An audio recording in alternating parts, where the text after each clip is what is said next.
नमस्कार दोस्तों। जैसा कि आप सभी को पता है कि one rank one pension revision 2 को लेकर बड़ी अपडेट आ रही है, क्योंकि हो सकता है आपका जो ओआरओपी एरियर है वो आपको 15 मार्च 2023 से पहले पहले मिल जाए दोस्तों। लेकिन उससे पहले मैं आपके लिए दो जानकारी लेकर आया हूं जो कि बहुत ही महत्वपूर्ण है। और अगर आप एक पेंशनर है तो जैसा कि आपको पता ही है कि बहुत सारे पेंशनर जो है आपके हक के लिए लड़ रहे हैं और दिल्ली के जंतर मंतर पर बैठे हुए दोस्तों। तो मैं आपको बता दूं कि वॉइस ऑफ एक्सरसाइज सोसाइटी ने एक ज्ञापन सौंपा है माननीय प्रधानमंत्री श्री नरेंद्र मोदी जी को, और साथ ही इसकी एक कॉपी जो है रक्षा मंत्रालय में भी भेजी गई दोस्तों। ये जो 15 मांगे हैं यानी कि आपके हक के लिए जो प्रयास कर रहे हैं, तो आपको उन मांगों के बारे में अवश्य पता होना चाहिए कि हमारे लिए क्या मांगे की जा रही हैं और आपका जो जो आपको बेनिफिट मिलना चाहिए था वो आपको नहीं मिला है, तो उसके लिए क्या क्या आगे प्रोसेस चल रही है दोस्तों। सारी जानकारी मैं आपको इस वीडियो के माध्यम से दूंगा, तो प्लीज बने रहिए मेरे वीडियो के साथ में। सबसे पहले दोस्तों, जो आपका one rank one pension revision 2 का एरियर है उसके लिए कल का दिन है बहुत खास, क्योंकि कल है 13 मार्च 2023, जिस पर सुप्रीम कोर्ट ने जिसमें होनी है सुनवाई। क्योंकि आपको जैसे का पता है ऑलरेडी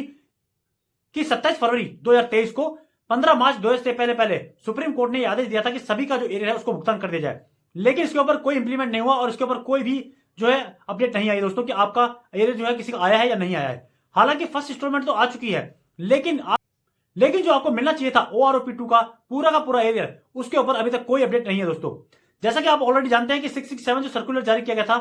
पीसीडीए के माध्यम से, उसको भी 2 दिन बाद हटा लिया गया दोस्तों। तो दोस्तों अभी जो है बहुत बड़ी अटकलें हैं, लेकिन मैं आपको बता दूं कि कल है 13 मार्च 2023, जिसके ऊपर सुप्रीम कोर्ट में एक बड़ी सुनवाई हो सकती है और जो फैसला है शायद वो हो सकता है सभी पेंशनर के हक में आ जाए और सभी का जो ओआरओपी एरियर है वो 15 मार्च 2023 से पहले पहले भुगतान हो जाए दोस्तों।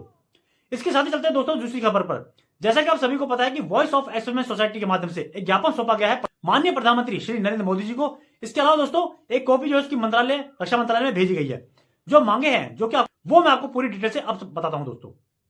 तो दोस्तों जो लेटर भेजा गया है यानी कि जो ज्ञापन भेजा गया है वो भेजा गया था 9 मार्च 2023 को। और जैसे कि आपको पता है कि 12 मार्च यानी कि आज बहुत बड़े लेवल पे बहुत सारे पेंशनर जो है दिल्ली के जंतर मंतर पर इकट्ठे हुए हैं कि आपकी जो मांगे हैं उनको सुना जाए, उनको पूरा किया जाए और आपका जो हक है वो आपको दिया जाए दोस्तों। तो चलते हैं पहली मांग पर दोस्तों वॉइस ऑफ एक्सरसाइज सोसाइटी के माध्यम से जो पहली मांग रखी गई है वो ये है कि जो आपकी पे है उसमें जो आपका पेंशन का संशोधन है वो 50% ना होकर उसको जो है 75% करना चाहिए दोस्तों। इसके अलावा दोस्तों जो दूसरी मांग है उसमें यह कहा गया है कि जो आपका ओआरओपी एरियर है या फिर आपकी जो रिवीजन पेंशन है उसको औसत के आधार पर ना करके बल्कि उसको अधिकतम के आधार पर करना चाहिए। यानी कि जो पेंशन ले रहे हैं, जो कि जैसे आज एक जो रैंक है उसमें जिसको ज्यादा पेंशन मिल रही है तो उसी के अकॉर्डिंग जो है उसकी पेंशन को बढ़ाया जाए, या ना कि उसकी औसत निकालकर आपको पेंशन दी जाए, क्योंकि उसमें आपको बहुत ज्यादा नुकसान होता है औसत निकालने में। इसलिए अधिकतम रूप को देखते हुए और उस हिसाब से आपको जो है पेंशन देनी चाहिए। इसके बाद दोस्तों जो तीसरी मांग रखी गई है वो है आपकी मिलिट्री सर्विस पे को लेकर। यानी कि जैसा कि आप सभी को पता है कि मिलिट्री सर्विस पे नर्सिंग स्टाफ की भी ज्यादा है, लेकिन जो ओआर यानी कि जेसीओ साहिबान और जो जवान जो है जो कि फ्रंट लाइन पे हमेशा अपने जोखिम पर खड़े रहते हैं, उनके लिए जो है मिलिट्री सर्विस पे वो है 5200 रुपए। यानी कि ये बहुत कम है, नर्सिंग स्टाफ से भी कम दोस्तों। जबकि जो जोखिम भरा काम है वो जवान और जेसीओ का ज्यादा है। तो इसके लिए भी कि जो एमएसपी है वो सभी की इक्वल होनी चाहिए दोस्तों, या फिर उसको बढ़ाना चाहिए जो कि जवान और जेसीओ की है। इसके अलावा दोस्तों जो अगली मांग है उसमें यह कहा जा रहा है कि जो आपका पे मैट्रिक सिस्टम है उसको जो लेवल है उसको 4 किया जाए, और इसी के साथ में जैसे जैसे जो रैंक बढ़ रहे हैं उनका जो पे लेवल है उसको भी जो है बढ़ा दिया जाए दोस्तों, और उसको बढ़ाना भी चाहिए दोस्तों। इसके अलावा दोस्तों जो अगला पॉइंट है उसमें कहा गया कि जो एक्स ग्रुप के जो भी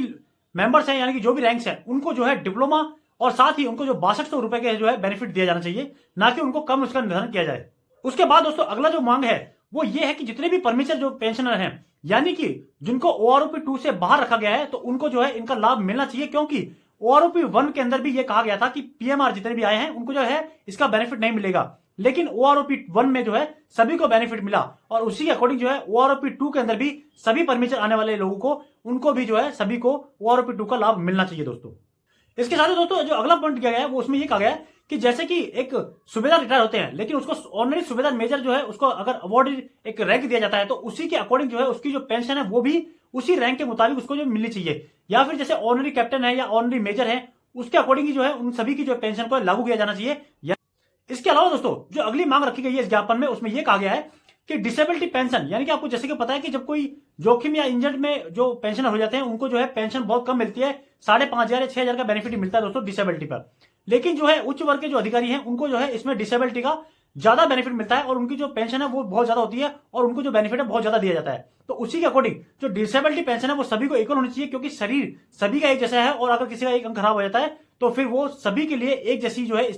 आपत्तियां पैदा करता है, स्थितियां पैदा करता है दोस्तों। तो डिसेबिलिटी पेंशन को जो है बराबर करना चाहिए, उसका जो है बेनिफिट जवान और जीएसटी को भी दिया जाना चाहिए दोस्तों।